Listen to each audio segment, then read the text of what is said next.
সবাইকে স্বাগত জানিয়ে শুরু করছি ডিবিসি নিউজের নিয়মিত আয়োজন মানচিত্র। অনুষ্ঠানটি নিবেদন করছে সোশ্যাল ইসলামী ব্যাংক লিমিটেড। সাথে আছি আমি মজুমদার জুয়েল।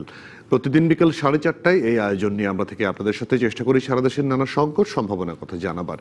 আমরা সরাসরি কথা বলি আঞ্চলিক থেকে জাতীয় পর্যায়ের রাজনৈতিক ব্যক্তিত্ব, জনপ্রতিনিধি, প্রশাসন থেকে শুরু করে সংশ্লিষ্ট কর্তৃপক্ষের সাথে তুলে ধরি নানা শ্রেণী পেশার সাধারণ মানুষের কথা, তুলে আনবো আপনার সমস্যা এবং সুযোগের কথা।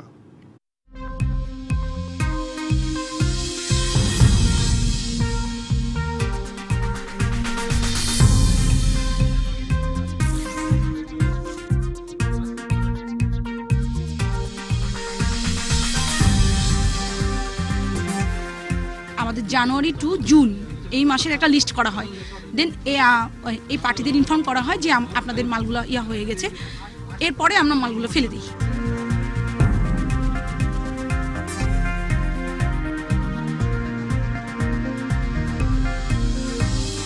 আগামী রমজানকে কেন্দ্র করে যারাই পাইতারা করুক না কেন এই ধরনের মেধোত্তীর্ণ পণ্য, অন্য কোনো ভেজাল পণ্য খাবারে বা বাজার ছাড়ার জন্য তাদেরকে আমরা যে কোনো মূল্যে আইনের আওতায় নিয়ে আসবো।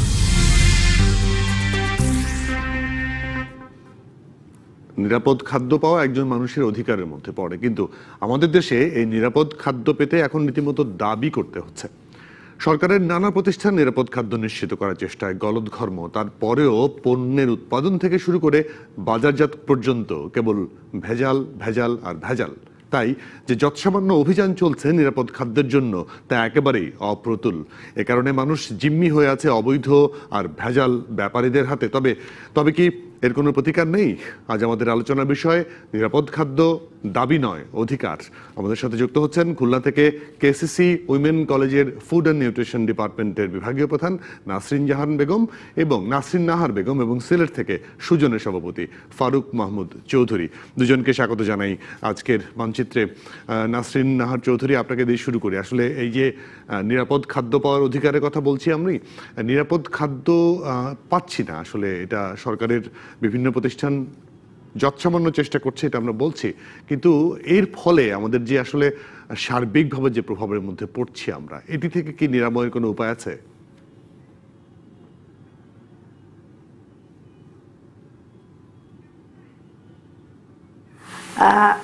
জি, আপনাকে অনেক ধন্যবাদ ডিবিসি চ্যানেল থেকে আমাকে আসলে সুযোগ দেওয়ার জন্য। তো মেনলি যে জিনিসটা আমরা চিন্তা করি যে খাদ্যে ভেজাল, আমরা আসলে বুঝি না যে ভেজালটা কোথায় আছে। আমরা একদম যদি চিন্তা করি যে আমরা যে খাবারগুলো গ্রহণ করি সেই খাবারগুলো আমরা ভেজালটা কতটুকু আছে বা ভেজাল আসলে কিভাবে কোথা থেকে তৈরি হচ্ছে এবং কারা দিচ্ছে, সেগুলো যদি সবগুলি আমরা বিবেচনা করি তাহলে আমরা কিছুটা যদি নিশ্চিন্ত হতে পারি। কিন্তু আসলে আমাদের একার পক্ষে এই সমস্ত ভেজাল দূরীকরণ করা সম্ভব নয়, কারণ আমরা যদি বিভিন্ন জায়গায় যাই তাহলে দেখি যে ফ্রেশ খাবার, এবং এই ফ্রেশ খাবারগুলো সাধারণত ভেজাল দিয়েই তৈরি করা হয়, এবং এই ফ্রেশ খাবারগুলো যখন আমরা বাসায় নিয়ে আসে তো খাবার খাই, তখন সেই খাবারগুলো আমরা ভেজাল খাবারটা গ্রহণ করি। তো এই দিক থেকে বিবেচনা করে আমাদের সবাই যদি সচেতন থাকি, যেমন যারা চাষ করে, যারা তৈরি করে এবং যারা প্রসেসিং করে, বিশেষ করে প্রসেসিং যে প্রক্রিয়াটা, যেমন ভেজিটেবল, ফ্রেশ ফুড, মাছ, ফল, আমরা যেগুলো সচরাচর খাবার গ্রহণ করি সেই খাবারগুলি যদি আমরা ভেজাল মুক্ত করতে পারি, মানে ফুড প্রসেসিং যে টেকনোলজির যে কারখানাগুলো আছে, ওনারা যদি সচেতন থাকেন এবং ওনারা যদি ভেজাল জাতীয় খাবারগুলা যদি একটু অ্যাভয়েড করে খাবারগুলোকে তৈরি করতে পারে, এবং আমরা যদি সরজমিনে পরিদর্শন করে, আমরা যারা নিউট্রিশনিস্ট আছি বা ফুড প্রসেসিং টেকনোলজির সাথে সংশ্লিষ্ট আছি, তারা যদি সরজমিনে যে দেখে যদি কতটুকু দিচ্ছে ভেজাল এবং কতটুকু যদি তারা ব্যবহার করছে, সেগুলোর ব্যাপারে যদি আমরা ভালোভাবে তাদেরকে বলতে পারি এবং তারা যদি সেই ধরনের লোককে নিয়োগ করে, তাহলে সেই সমস্ত কারখানা এবং প্রতিষ্ঠানগুলো ভেজাল মুক্ত হবে এবং আমরা সেই খাবারগুলো গ্রহণ করলে আমরা ভালো স্বাস্থ্যর অধিকারী হব এবং বিভিন্ন রোগ থেকে আমরা মুক্তি পাবো। বিশেষ করে যে সমস্ত মেটাল জাতীয় খাবারগুলা, মেটাল দ্রব্যগুলা, সেগুলোই খাদ্যের ভেজালের মধ্যে ভেজাল হিসাবে যায় আর কি। তো সেই ভেজালগুলি আমাদের স্বাস্থ্যের জন্য খুবই ক্ষতিকর।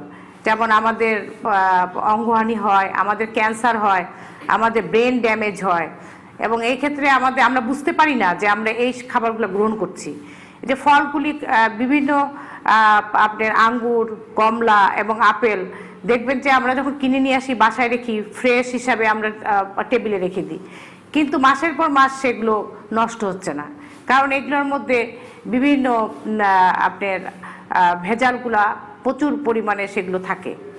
এই জন্য আমরা যদি প্রত্যেক ক্ষেত্রে যারা চাষি তারা রাইসের মধ্যে যেমন যখন চাষ করে সেই ক্ষেত্রে মাঠের মধ্যে থেকেই ভেজাল শুরু হয়, সেখানে কন্টামিনেশন হয়, এবং ভেজাল যদি সেখান থেকে শুরু করে আমরা প্রসেসিংয়ের ক্ষেত্রে এবং খাদ্য আপনার প্যাকেজিং এগুলো সবগুলোর ক্ষেত্রে যদি আমরা প্রতিটা ক্ষেত্রে যদি আমরা মানে নিজেরা সচেতন থাকি এবং সরকারের সাথে বুঝতে পেরেছি আমরা নিজেরা কি করে সচেতন হব এই বিষয়টাতে আপনার কাছে আসবো। আমি একটু ফারুক মাহমুদ চৌধুরী আপনার কাছে আসি।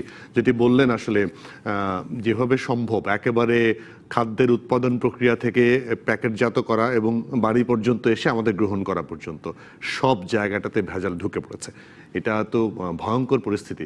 এর থেকে আমরা কিভাবে মুক্তি পেতে পারি আসলে?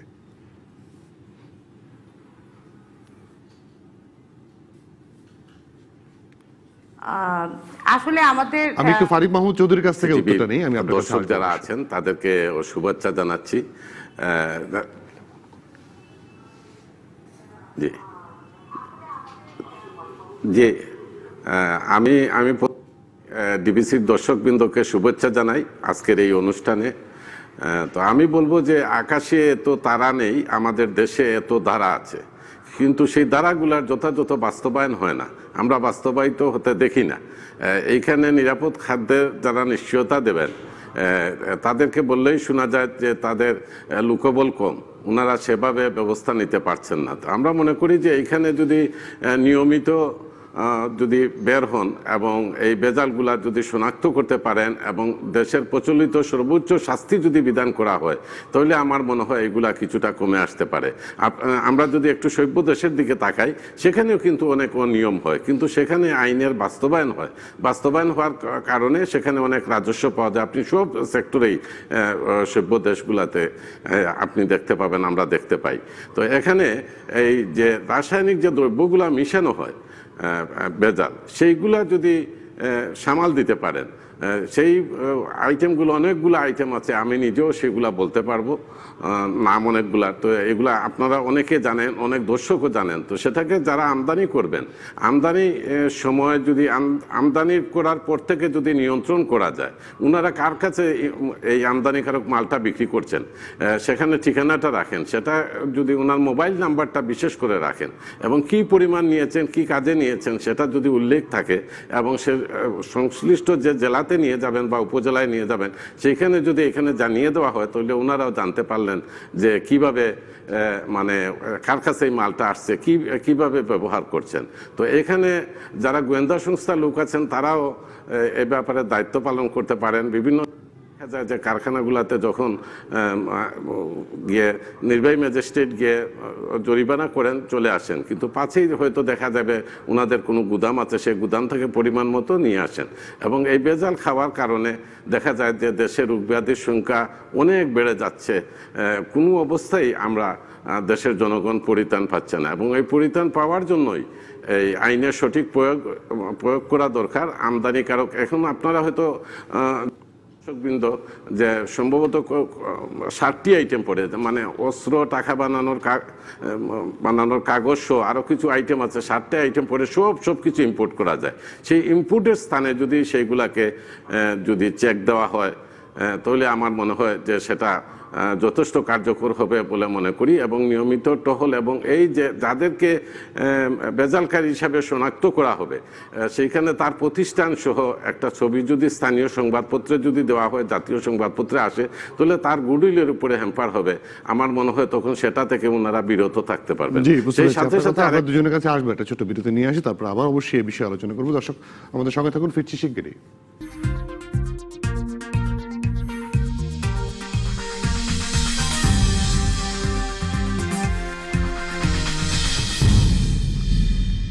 বিরতির পর আবারও ফিরলাম মানচিত্রে। অনুষ্ঠানটি নিবেদন করছে সোশ্যাল ইসলামী ব্যাংক লিমিটেড। আমাদের আজকের আলোচনার বিষয় নিরাপদ খাদ্য দাবি নয় অধিকার।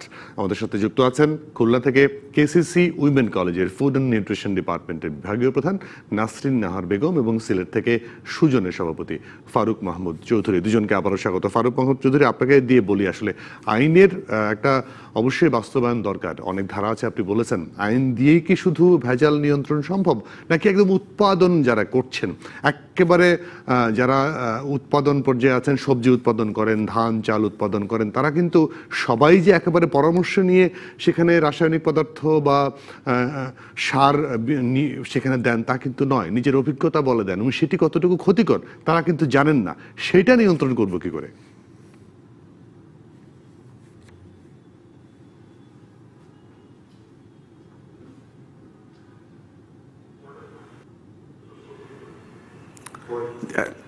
জি, আবার ধন্যবাদ আপনাকে।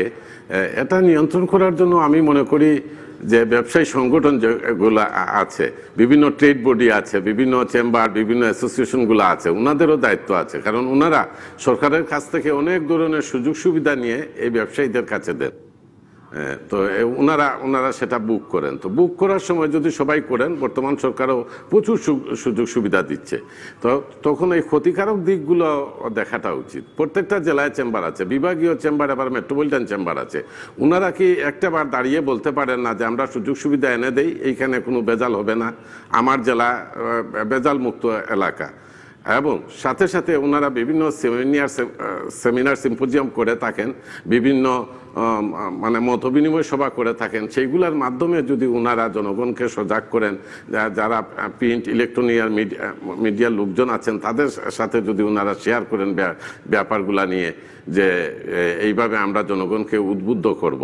এবং আপনি যে কথাটা বলছেন কৃষকের কথা, আমি সেলাউট জানাই ওনাদেরকে, কৃষক ভাইদেরকে। কারণ আপনি দেখেন 1971-এ যে ভূমিতে 7.5 কোটি মানুষের খাদ্য উৎপাদন করেছে, আজকে এই 16-18 কোটি লোককে কিন্তু সেই ভূমি চাইতে কম। কারণ প্রতি বছর কৃষি ভূমি 1% করে অকৃষিতে পরিণত হচ্ছে। সেই ভূমিতে উৎপাদন করে ওনারা আমাদেরকে খাওয়াচ্ছেন। আমি মনে করি যে ওনারা কোনো অবস্থায় কোনো এই রাসায়নিক দ্রব্য ব্যবহার করতে পারেন না। যারা করেন এরা মধ্যস্বত্বভোগী যেসব ব্যবসায়ীরা আছেন, সেটাই ওনাদেরকে শিখিয়ে দেন। ওনারা একটু লাভের জন্য আমার কৃষক ভাই সেটা করে। তো সে বিষয়ে আমি কৃষক ভাইদেরকে কোনো রকম দোষারোপ করতে চাই না, আশা করি আপনিও সেটা চান না। আমরা যারা লেখাপড়া জানি, আমরা যারা মানে অগ্রসর জাতি মানুষ, তারা যেন যদি এগিয়ে আসি যে এইগুলা বন্ধ করব। যেটা আমি বললাম যে চেম্বার সভাপতি, অ্যাসোসিয়েশনগুলোর সভাপতি কি দাঁড়িয়ে সেই সৎসাহস নেই যে আমাদের ব্যবসায়ীরা সেটা করবে না? সেই আশ্বাস যদি জাতিকে যদি দিতে পারেন, তাহলে জাতি অন্তত পক্ষে খুশি হবে। আর শুধু আইনের মাধ্যমে অনেক কিছু হয় না, আবার আইনের মাধ্যমে হয়। কিন্তু যেহেতু ওনারা বারবার বলে থাকেন যে লোকবলের অভাব, লোকবলের অভাবের কারণেই ওনারা অনেক কাজ করতে পারেন না, কিন্তু সেটা করা উচিত। সরকারের বিভিন্ন আইন শৃঙ্খলা বাহিনী আছে, ওনারা ব্যবস্থা নিতে পারেন। এবং একটা ফোন নাম্বার দিয়ে দিতে পারেন জাতীয়ভাবে, বিভিন্ন ধরনের যেভাবে দেওয়া হয়েছে, দুদকের জন্য দেওয়া হয়েছে, নারী শিশু নির্যাতনের জন্য দেওয়া হয়েছে, এইরকম একটা নম্বর, যে আপনি ওই দোকানে যদি ভেজাল তাহলে আপনি জানান। এবং সাথে সাথে সেখানে পরীক্ষার ব্যবস্থা। সিলেট একটা বিভাগীয় শহর, দেখেন এই বিভাগীয় শহরে আপনি এই যে ভেজাল ফরমালিন মুক্ত দেখলাম 4টা মেশিন সাপ্লাই করা হয়েছিল আজ থেকে বছর 3-4 পূর্বে। এখন সেগুলো আছে কিনা, কি অবস্থা, সেটাও আমরা জানি না। একজন যে একটা জায়গায় গিয়ে পরীক্ষা করে দেখবে যে সেটা মানে ভেজাল মুক্ত কিনা, সেই দেখার ব্যবস্থাটা নাই। তো সেই ধরনের যদি ব্যবস্থা বিভিন্ন এলাকায়, বিভিন্ন বাজারে যদি করা হয় জাল নোট শনাক্তকরণের জন্য, তো তাইলে আমার মনে হয় যে তাদেরকে কিছু শনাক্ত করা যাবে, সেটা জানতে পারবে। আর বিশেষ করে যারা এই অসৎ কাজগুলো করছে তাদের প্রতিষ্ঠান সহ এই ছবি দিয়ে নিউজ যদি করা হয় তাহলে আমার মনে হয় সেখানে অনেকের ব্যবসায় হ্যাম্পার হবে এবং অনেক এই দোকান থেকে আর কিনতে আপনাকে চাইবে। ধন্যবাদ। নাসরিন নাহার বেগম, আসলে একটা উদ্যোগের কথা তো উনি বলেছেন যে সব জায়গায় যদি উদ্যোগ নেওয়া হয়, কিন্তু এই যে যেটি আসলে বললেন যে পরীক্ষা নিরীক্ষার যে একটা সময় ফরমালহীন পরীক্ষা করার জন্য বাজারে বাজারে অভিযান চলতে দেখেছি, কিন্তু একটা সময় কিন্তু আবার বন্ধ হয়ে গেছে। আপনি যে ফলের কথা বললেন, ঘরের মধ্যে নেওয়ার পরে মাসের পর মাস থেকে যায়, সেটি নষ্ট হয় না, তার মানে সে ফলটি হচ্ছে ফরমালিন যুক্ত। এই ফরমালিন ইদানিংকালে কিন্তু আর সেরকম করে ফরমালিনের বিরুদ্ধে অভিযানটা খুব একটা দেখা যায় না, কারণ ফরমালিন পরীক্ষা করার মেশিনটা নিয়ে একসময় প্রশ্ন উঠেছিল। তাহলে আবার তো স্থিমিত হয়ে গেল, তাহলে কি আর ভেজাল হচ্ছে না?